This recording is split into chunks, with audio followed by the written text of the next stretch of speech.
que puedo hacer, y el hombre de hecho, hasta muy informado ahora, ha creado muchas cosas, cada vez aparecen nuevos inventos, pero todos tienen una razón, nacen de algo que ya existía. Sí. Porque tú recuerdas, a mí me gusta mucho cuando leo los primeros capítulos de Génesis, y Dios dijo, Dios habló y existió, o sea, salió de la nada. Por su palabra. Por su palabra. ¿Me entiendes? Entonces, esa es la gran diferencia. Por eso es que dice nuestro tema, adoren al Creador. Y el único que uno puede adorarlo es al Creador. ¿Por qué? Porque Él es Creador y no hay ni un Dios más fuera de eso. Claro, precisamente como tú dices, Apocalipsis 14:7 dice, adorad a aquel que hizo el cielo y la tierra, el mar y las fuentes de las aguas. Hizo el cielo, la tierra, el mar y todo lo que existe, porque ahí está todo incluido. Y la gran pregunta es, porque hay muchos que ya no creen que Dios es el creador, ¿cómo se adora a Dios realmente? ¿Qué es lo que nos insta este texto a nosotros cuando nos dicen adoren al creador? ¿Será que yo tengo que pensar y decir, yo te adoro, Señor, yo creo que tú creaste todas las cosas, que tú formaste al hombre, que tú creaste la raza humana, diferente del resto de los animales? ¿Cómo se adora al creador? Esa es una gran pregunta. Aquí nos dice que debemos adorar a ese Dios que hizo el cielo y la tierra, y no a otros dioses, o no tener a otras concepciones de la creación. Ahora estoy pensando, Juan, que es un personaje tan característico en la Biblia, sí. Cómo lo cambió Dios, cómo cambió su carácter. ¿Te acuerdas tú que eran llamados los hijos del trueno? Sí. Pero era este jovencito, alguien decía, un teólogo, era como una esponja, absorbía lo de Cristo. Se transformó en un discípulo maravilloso. Sí. Ahora, de improviso lo vemos que está preso en un lugar muy inhóspito, ¿no es cierto?, en una cárcel. Y en ese lugar Dios le da las revelaciones que nosotros estamos estudiando. ¿Cierto? Extraordinario. Y él se rinde a adorar a ese Dios porque le ha revelado tanto y ha dejado para nosotros. Ahora, Dios se ha dignado a acercarse a nosotros y es el compañero que tenemos en las tribulaciones, en las angustias, en las pruebas, en la dificultad. Él está allí, como lo tenía Juan. Cierto. Juan pudo, ¿no es cierto?, recibir porque era tan amigo de Dios. Yo estoy pensando que él quizás estaba todos los días en la rutina de una cárcel, de improviso. Dios se acerca y comienza a decirle las cosas maravillosas que escribió. Claro, efectivamente. Perdón, y como dice el texto de Apocalipsis 14, y adoren a aquel que hizo el cielo y la tierra. No hay otro que no se pueda adorar. Sí, en realidad también aquí este tema que has planteado, Raúl, nos muestra a nosotros que el apóstol Juan, siendo un hombre tan consagrado, tan dedicado a Dios, tan bendecido, con el Espíritu Santo en palabra, en obras, Dios lo tiene o permite que lo lleven cautivo a la isla de Patmos, donde allí estuvo trabajando, picando piedras, y con 90 años de edad, que esa es la edad más o menos que tenía él ya anciano, un anciano ya de la cuarta edad prácticamente. Pero él, a pesar de todo eso, recibió en esa isla las revelaciones de Jesucristo, y para Juan, Dios era el dueño de esa isla, el dueño de todo lo que había ahí, el dueño del mar que estaba cerca, y Dios le decía, no te preocupes, yo estoy contigo. El Señor estaba con Juan, él no tenía una carga de culpabilidad, porque él estaba viviendo una tribulación por causa de Jesucristo. Claro. Y fue en ese momento en que él recibió estas tremendas revelaciones, que lo animaron, le dijeron, mira, viene un mundo mejor, viene una historia, viene la victoria de Jesucristo, y creo que en los momentos más difíciles de nuestra vida es cuando Dios se acerca para decirnos a nosotros, aquí estoy a tu lado, no estás solo, estás acompañado, te voy a ayudar, esta tribulación va a pasar, ten paciencia. Y efectivamente Juan salió de la isla después. Y fue en Efeso, donde trabajó en la última iglesia, donde se conoce que él trabajó. Fue allí donde escribió el libro de Apocalipsis con las revelaciones que Dios le dio en Patmos. Entonces ahí vemos nosotros cómo el Señor guía a un apóstol por inspiración divina para dejar este tremendo contenido con las profecías que van hasta el más allá de la segunda venida de Cristo y la erradicación del mal. Lo interesante es que él mismo en Apocalipsis 1:9 dice que él está allí en esa isla Sí. por causa de la palabra de Dios y el testimonio de Jesucristo. Claro. Y Dios milagrosamente lo sacan de allí, ¿no es cierto? Él sale y es el único que, voy a decir así, muere en forma natural. Quizás rodeado de la familia, sí, de los amigos, de los hermanos, ¿no es cierto? Porque el resto de los discípulos todos padeció una muerte inesperada para ellos. ¿Cómo es Dios? ¿Cómo cuida a sus hijos y cómo les da la capacidad? Porque yo siempre he pensado la capacidad que tuvo esta gente que le dio el Espíritu Santo de recordar los hechos y las circunstancias que el Espíritu les iba anunciando. Bueno, el Espíritu Santo también puede darnos a nosotros esa capacidad si nos llegamos con tranquilidad a su palabra. Amén.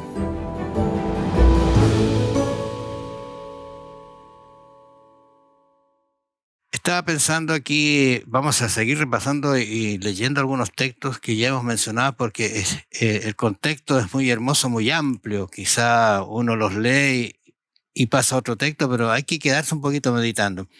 Apocalipsis 14 dice que, 14:7 dice, diciendo a gran voz, ¿quién está diciendo? Esa es la pregunta que uno debe hacerse cuando diciendo a gran voz. ¿Quién lo está diciendo? Es un ángel, ¿no es cierto? Claro. Pero está de alguna manera representando lo maravilloso, lo excelso, lo rápido, lo que tiene que decirse y que tiene que llegar al mundo. Temed a Dios y darle gloria porque la hora de su juicio ha llegado y adorad a aquel que hizo el cielo. Y aquí están estas cosas, 4 cositas, fíjate. El 4 significa siempre estás tendiendo a anunciar a la tierra. Sí. Te dice, adorad a aquel que hizo el cielo, la tierra, el mar y la fuente de las aguas. ¿Quiénes deben adorar? Los que están aquí en esta tierra. ¿A quién? El que hizo estas cosas que nosotros a veces disfrutamos. Claro, efectivamente, ese término que mencionas, ¿qué significa adorar al Dios creador? Ese es un tema bíblico muy extenso, porque Dios es reconocido como creador prácticamente en todos los libros de la Biblia, también en el Nuevo Testamento. Pero hay muchas formas de adorar al Dios creador, pero hay una que Dios dejó establecida, que la vamos a estudiar más adelante nosotros, con más profundidad. Pero quisiera volver al tema que planteamos nosotros allí al comienzo de este estudio. ¿Por qué es tan objetado el Creador en estos días? ¿Cómo nosotros podemos revelarnos o decir algo en contra del Creador y que a lo mejor no nos damos cuenta nosotros que estamos en falta? Y cómo nosotros podríamos, ¿qué hacer cuando en este momento todas las universidades, prácticamente excepto las universidades cristianas, en todos lados ya se da por hecho de que nosotros descendimos de un proceso evolutivo, que nos fuimos creados por Dios, ya no existe la semana literal en que Dios creó todas las cosas en 6 días, no existe tampoco los primeros 11 capítulos del Génesis. Si no existe una semana, no existe tampoco el día sábado como día de adoración al Dios creador. ¿Y cómo entendemos esto? Si Dios no nos creó un proceso evolutivo, entonces ¿qué somos? ¿De dónde venimos y para dónde vamos? No tenemos moral, somos como un animal más aquí en la tierra, pero un poco más desarrollado, con inteligencia, con otras cosas que tenemos, como la moral, la espiritualidad. Y tendríamos que reinterpretar al hombre. ¿Qué es el hombre? ¿Qué es la raza humana? Si no salimos de la mano de Dios, entonces ¿qué somos? Sabe que es muy importante lo que tú dices porque quizás no se dan cuenta o no nos damos cuenta cuando no adoramos a Dios como creador, que nosotros pasamos a ser criaturas de qué tipo, una célula, no sé, una cosa que se configuró de tal manera que ahora piensa. Claro. Pero qué complejo es el ser humano a la forma en que está hecho. Es muy complejo. Por ejemplo, tú le consultas a un médico, le hablas de un problema que tiene, y él te dice, sí, yo lo podría atender, pero sabe, vaya a tal persona porque él es especialista en eso. O sea, hoy día se ha especializado tanto en la ciencia que incluso hay gente que te atiende solo la mano, el brazo, el corazón, ¿no es cierto? Sí. O sea, la mente, qué sé yo, así tan específico porque es muy amplio lo que es el ser humano. Entonces cuando uno dice, ¿cómo no se entiende que si es así tan complejo fue hecho de la casualidad, de la nada o de una evolución que llega a la perfección, se diga lo que es el ser humano? Sí. Y por otro lado uno podría decir, bueno, tendría que haber habido alguna evolución desde no sé, del ser humano hasta ahora. Cuando me colocan algunos años, yo digo, bueno, con los años, millones de años ya me tapan toda posibilidad de creer, porque ¿qué voy a ir hacia allá? Pero no han habido cambios en el ser humano. Dios lo hizo con una estructura, especialmente hay un concepto que en algún momento lo conversamos, el concepto del libre albedrío que está asociado muy íntimamente con la decisión de la persona. Sí. Eso no lo tienen otros animales, voy a decir así, otros seres. Hay muchas diferencias. Eso es mucha diferencia. Decidir, por ejemplo, yo tengo aquí, voy, tomo el vaso de agua, me lo acerco, huelo lo que tiene y puedo dejarlo porque no quiero tomarlo. Decido yo, tomo o no tomo, ¿te fijas? Pero ¿qué pasa con un animal? Tú le pones cualquier cosa y él ve que es agua y toma y no está pensando ni decidiendo, ¿te fijas? Es una cosa muy simple. Claro, y podríamos decir que todos los animales que hay ahora, en algún momento, en millones de años, a lo mejor van a ser tan inteligentes como nosotros. Pero esto es algo que nadie puede probar, es una teoría. Y me gusta a mí lo que dice David en el Salmo 139, verso 15. Dice, no fue encubierto de ti mi cuerpo, bien en oculto fui formado y entretejido en lo más profundo de la tierra. Mi embrión vieron mis ojos y en tu libro estaban escritas todas aquellas cosas que fueron luego formadas sin faltar una de ellas. Cuán preciosos me son, oh Dios, tus pensamientos. Todos los personajes de la Biblia nos hablan de que Dios es el creador. Jesucristo habló que Dios era el creador espontáneo. Pero ahora hay una nueva teoría cristiana que están diciendo que está bien, ya, quedémonos tranquilos, Dios es el creador. Pero Dios es el que creó las condiciones para que la vida se desarrollase en millones de años. Pero si creemos eso, entonces creemos en un Dios que no tiene el poder de hacer las cosas instantáneamente, que necesita millones de años para formar, ir experimentando, y eso también nos achica mucho el poder de Dios. Y al final, si somos creados por un proceso evolutivo y no hay doctrina, no hay espiritualidad, no hay juicio, no hay pecado, ¿qué somos? Ese es el problema grande, que la teoría de la evolución espiritualmente nos da una respuesta para la concepción de la raza humana.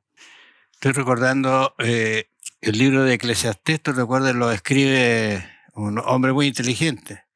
Eclesiastés 12:13 dice, el fin de todo el discurso oído es este.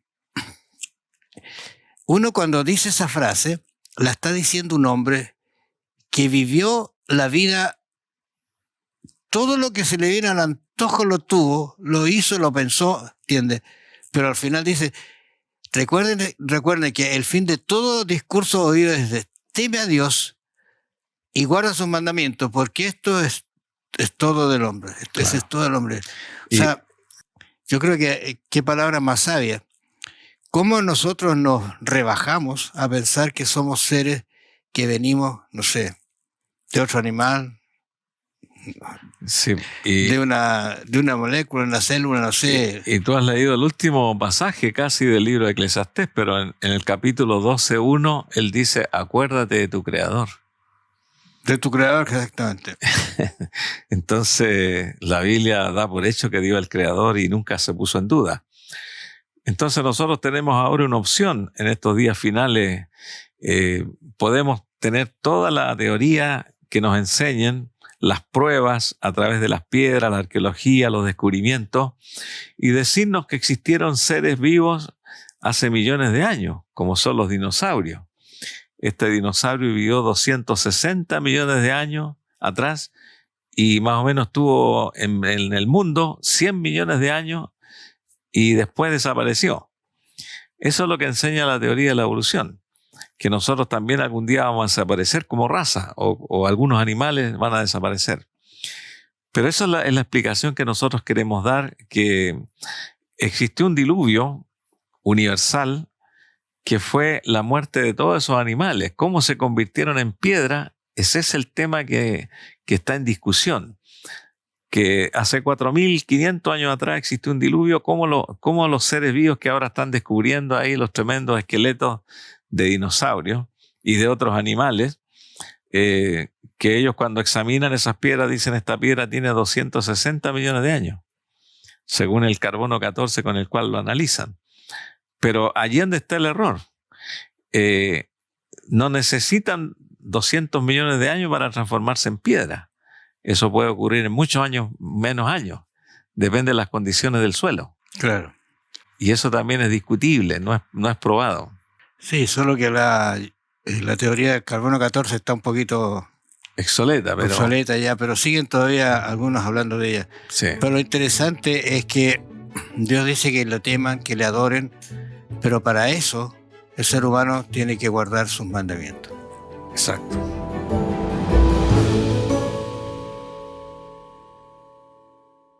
Seguimos conversando acerca de este tema del sábado, del juicio y del fin del tiempo, las relaciones que hay, ¿no es cierto? Sí. Decididamente, para adorar a Dios hay que obedecer lo que Él ha estipulado como una norma de vida, que no es para nuestro mal, sino es para nuestro bien. Y ahora, el Evangelio o las buenas nuevas, ¿no es cierto? El juicio y la creación, son algunas cosas bien importantes porque fíjate que Romanos, que habla acerca de, muy bien, él dice que ahora pues ninguna condenación hay para los que están en Cristo Jesús, los que no andan conforme a la carne, sino conforme al Espíritu. Cierto. ¿Qué es lo que está tratando de decir Pablo aquí? Yo creo que está tratando de hacernos entender de su experiencia, porque muchas veces Pablo recordó, y de hecho lo dijo, lo que él había sido, lo que había hecho. Incluso se dice que él estuvo cuando apedrearon a Esteban. Interesante, esas relaciones que a veces aparecen en la Biblia. Yo el otro día vi un cuadro así en que Pablo está con su gente, así, ¿no es cierto?, mientras los otros están tirándole piedra a Esteban. Está pensativo. Todo eso lo hizo cambiar y después Pablo viene y me dice, mira, sí, no hay ninguna condenación, o sea, yo no estoy condenado ahora, gracias a que Dios me perdonó. Y no hay ninguna condenación, pero porque estoy en Cristo, porque no ando conforme a la carne, a mi vida, a lo que era antes, sino conforme a lo que el Espíritu me indica que ande. Esa es la gran diferencia. Bueno, eso también es importante comprenderlo, porque Pablo decía que él no andaba conforme al Espíritu, no conforme a la carne. Conforme a la carne es un camino. Conforme al Espíritu es otro camino. Conforme al Espíritu significa estar apartado de ciertas cosas, donde a veces nosotros tenemos que tomar una decisión. Estoy ahora acercándome al camino de la carne y tengo que tomar la decisión, párele, voy a seguir otro camino y voy a cambiarme al camino del Espíritu. Y evitar acercarme a ese camino de la carne, que es el camino humano de las pasiones humanas.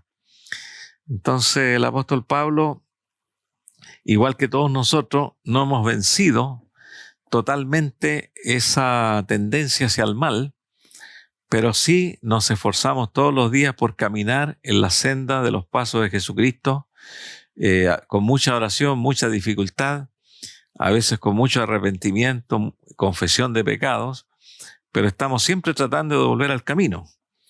Por lo tanto, eso es evangelio, no solamente que Jesús nos perdonó los pecados, sino que una transformación, porque el Espíritu de Cristo tiene que estar en nosotros, andar conforme al Espíritu, como dice el texto. Ahora, pensando en lo que estás hablando ahí, fíjate que en Efesios, Pablo hablando en su carta a los de Éfeso le dice, y de aclarar, mira el detalle importante en relación a esto, y de aclarar a todos cuál es la dispensación del misterio escondido desde los siglos en Dios, que creó todas las cosas. Cuando habla de dispensación es un modo de relacionarse de Dios con los seres humanos, ¿cierto? Una dispensación. Claro. O sea, pero dice un misterio escondido. ¿Cuál es ese misterio? El Cristo encarnado, el Cristo venido, el Evangelio de la salvación, ¿no es cierto? Claro, y en Colosenses él dice, el cual nos ha librado de la potestad de las tinieblas y trasladado al reino de su amado Hijo. Tú hablabas de un camino, ¿te fijas? Sí. Esa es la gran diferencia. Claro, agradecemos a Dios porque Dios tiene misterios, porque es Dios. Conoce todas las cosas y nosotros somos seres humanos, nuestro cerebro y nuestra inteligencia es muy limitada comparado con el tremendo Dios eterno que tenemos. Y estos misterios, para que los podamos entender, Dios se los va revelando de a poco a los escogidos, a los que tienen interés. Y el misterio de Cristo, los judíos no lo entendieron, pero damos gracias a Dios que nosotros lo entendimos, por misericordia de Dios. Por eso es que tenemos que resaltar el hecho de que hay un juicio, que hay una gracia, que hay un perdón y que hay una salvación, que hay un camino que tú puedes andar y ser salvo por él. Incluso Apocalipsis 14:11, Señor dice, tú eres digno. O sea, lo habíamos leído a su persona. Sí. ¿Digno de qué? Tú eres digno de recibir la gloria, la honra, el poder, porque tú creaste, o sea, porque tú no hiciste. Tú eres el único que puede hacer esto porque tú no lo hiciste. Tú nos conoces, sabes cómo funcionamos, cómo nuestra mente actúa, qué decisiones podemos tomar y nos ayuda para que tomemos la mejor decisión. Y que tú creaste y que por tu voluntad existen y que fueron creadas. No hay otro camino, no hay otra situación, ¿no es cierto? Claro, efectivamente, agregándole un poquito más a este tema tan maravilloso, Dios es el creador, Dios el Padre, pero también la Biblia nos dice en Colosenses 1:16 y también en Juan 1:1-4 que Jesucristo es el creador. Vino a los suyos no le recibieron, por él el mundo fue hecho y nada de lo que ha sido hecho sin que participara nuestro Señor Jesucristo. Entonces, cuando Jesucristo muere en la cruz, ¿quién está muriendo en la cruz? Está muriendo el Dios creador también. Está muriendo el Cristo hombre, pero Cristo es el creador. Por lo tanto, cuando Jesús muere en la cruz y nosotros le hemos entregado los pecados por los cuales murió en la cruz por nosotros, significa que hay una nueva creación. Cristo ahora nos está volviendo a dar la oportunidad de ser regenerados de nuevo, con un nuevo cuerpo, una nueva mente, ser hechos de nuevo, sin perder la identidad. O sea, nosotros estamos en la víspera de una nueva creación, no solo nuestra, sino de todo el mundo de nuevo. Interesante eso, porque Dios, siendo el creador del universo, teniendo todo el poder que indica la Escritura que lo tiene, sí. Incluso estaba viendo noticias de cómo los investigadores ahora con estos satélites y estas cosas que han mandado están descubriendo cosas tan maravillosas del universo, cosas que nunca la habían visto. Y esas son cosas creadas por Dios. Ahora le pueden dar cualquier explicación quizá a eso, pero para nosotros que creemos en Dios, Él las hizo, Él las gobierna, Él las mantiene. Como lo hace, imposible que nosotros podamos entrar en esa situación. Sí, pero mira, cuando uno piensa en esto, se va a Génesis capítulo 1, versículo 26, cuando dice, hagamos al hombre. Esta es una expresión muy cariñosa, nosotros nos juntamos, hagamos al hombre a nuestra imagen, a nuestra semejanza. Sí. Él nos crea, pero Él viene después a hacer parte de esa creación que Él hizo, o sea, se rebaja. De que hay un texto muy maravilloso que habla, se anonadó a sí mismo. La encarnación de Cristo. Claro, la encarnación. Para tomar el lugar del hombre, caminar por ese lugar y llegar a la cruz, donde Satanás puso toda su furia, todo su empeño para hacer desaparecer, hacer caer a Jesús, pero Jesús tenía en mente no solamente tu persona, sino la mía y la de usted que nos está escuchando. Y Él no flaqueó, no cayó. Él venció por usted y por mí.